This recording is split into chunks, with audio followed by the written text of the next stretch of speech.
வணக்கம்ண்ணே. நம்ம கஸ்டமர் பார்த்துட்டு, தம்பி எனக்கு சனி ஆடு நல்லா வேணும்ப்பா, ஒரு 20 ஆடு வேணும்னு சொன்னார். நான் 2 நாள் வெயிட் பண்ணுங்கன்னு சொன்னேன். சரிப்பா வெயிட் பண்ணி நம்மகிட்ட நீ கொடுத்த கிடா குட்டி இருக்குது, வந்து எடுத்துகிட்டு போயிடாத. எனக்கு வந்து நீ போடுற ஆடுலாம் பிடிச்சிருக்கு. நான் போய் வெளியில் எடுத்து ஆடு ஒரு 50 ஆடு எடுத்தப்ப ஆடு எனக்கு பிடிக்கல, நீ போடுற ஆடில் ஒரு 20 ஆடு எனக்கு வேணும்னு சொன்னார். சரி ஓகேண்ணே அப்படின்னு சொல்லி இது பண்ணோம்.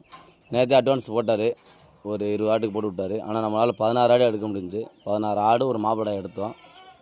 அதான் அட்வான்ஸ் போட்டு அண்ணே நைட்டு 2 ஆடு ஈண்டுச்சு. ஒரு ஆடு 2 கிடாமரி, ஒரு ஆடு ஒரு கிடாமரி ஒரு பொம்மரி, ஒரு கிடாமரி ஒரு பொம்மரி போட்டுச்சு.